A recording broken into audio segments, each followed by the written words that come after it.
मेरे सभी साईं भक्त को दिल से ओम साई राम।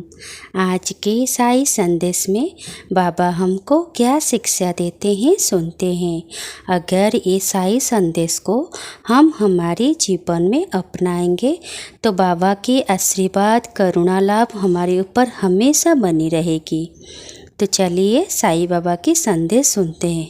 अगर ये साई संदेश आपको अच्छी लगेगी तो प्लीज़ मेरी वीडियो को सब्सक्राइब करोगे और अपने दोस्तों के साथ शेयर करोगे, लाइक करोगे। ओम जय साई राम। चलिए दिव्य साई वचन सुनते हैं। जब भी कोई अच्छी बात करता है या अच्छा बोलता है तो देवता कहते हैं तथा। हाँ, इसलिए हमेशा अच्छा ही बोलना चाहिए, बुरा कभी नहीं, क्योंकि हम जो कुछ भी बोलते हैं उसके सच होने की संभावना होती है। और जब हम दूसरों के लिए भला सोचते हैं, दूसरों के लिए दुआ करते हैं, अच्छे की कामना करते हैं तो उससे हमारा भी भला होता है। हमें सब्र का साथ कभी नहीं छोड़ना चाहिए।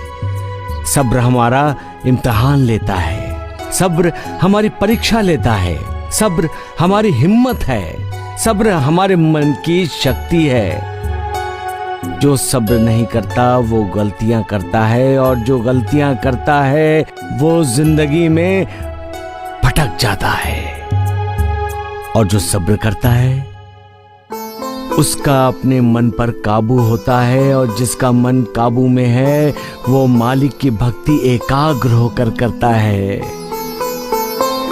इसलिए बच्चों सब्र करो, अपने मन पर काबू रखो, फिर परीक्षा में तुम सभी अच्छी तरह से सफल होगे।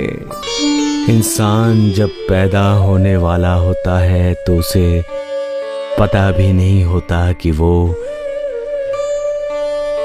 किस घर में जन्म लेगा, किसकी कोख से पैदा होगा, उसके माता पिता कौन होंगे। लेकिन जैसे ही वो पैदा होता है सारे रिश्ते उसके साथ जुड़ जाते हैं। फिर वो कहता है कि ये मेरी माँ है, ये मेरा पिता है, वो मेरा भाई है, और वो मेरी बहन है। सिर्फ इन रिश्तों से ही इंसान को समाधान नहीं मिलता, इसलिए वो अपने रिश्तों का दायरा बढ़ाता है।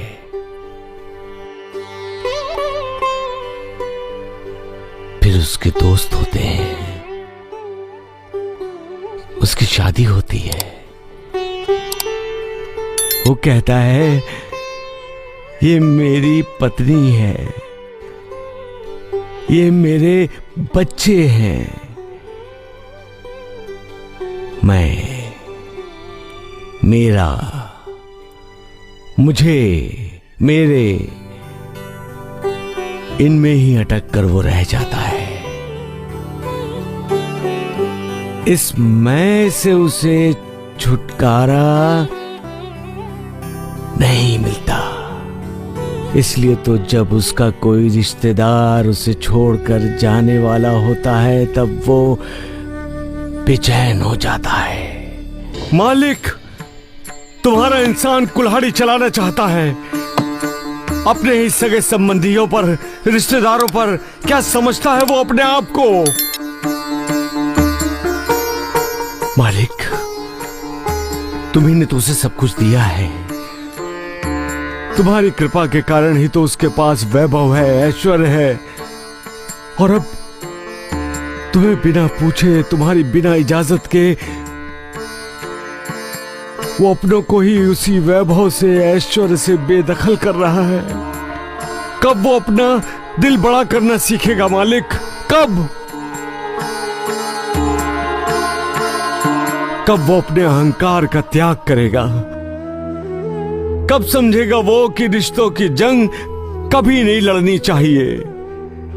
रिश्तों की जंग जब जब हुई है हर कोई घायल हुआ है, यही तो इतिहास है। ऐसी जंग में शरीर घायल नहीं होता, मन घायल होता है। रिश्ते नहीं टूटते, रिश्तेदार टूट जाते हैं। फिर भी इंसान इतिहास से कोई सीख नहीं लेता। कहता है मैं चलाऊंगा कुल्हाड़ी, चलाओ। क्या तुम्हारे इस इंसान की सोच बदलेगी मालिक?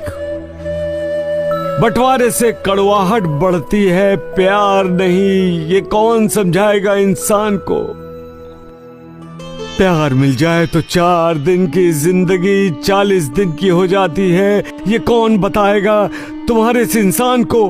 तुम्ही को बताना होगा मालिक। ये सारे तुम्हारे संतान जो हैं, पैसा, जमीन, शोहरत, इसके लिए इस दुनिया में अकेला आया हुआ तुम्हारा ये इंसान जिंदगी भर लड़ता रहता है और आखिर में सब कुछ छोड़कर, केवल अपने कर्मों को लेकर ये संसार छोड़कर चला जाता है। तुम्हारा ये दस्तूर है और तुम्हारे इंसान को मालूम भी है।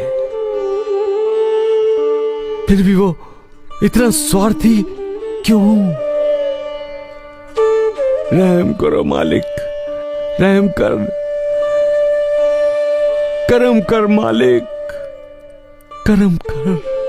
बहुत गुस्सा करते हो। मैं शिरडी में नहीं हूं तो क्या हुआ? द्वारिका माई तो है। द्वारिका माई में जलने वाली धुनी तो होगी, उदी तो होगी। अरे पगले, मेरे मरने के बाद भी मेरा अस्तित्व होगा। मेरी समाधि भक्तों का कल्याण करती रहेगी, भक्तों के लिए हमेशा चिंतित रहेगी। मैं राहता में रहूं या 7 समुंदर पार रहूं, मेरा ध्यान अपने भक्तों पर हमेशा रहेगा, क्योंकि मेरा भक्त ही मेरा परिवार है। मेरे भक्त का सुख दुख, उसकी चिंता ही मेरा सुख दुख और चिंता है। सबका मालिक एक।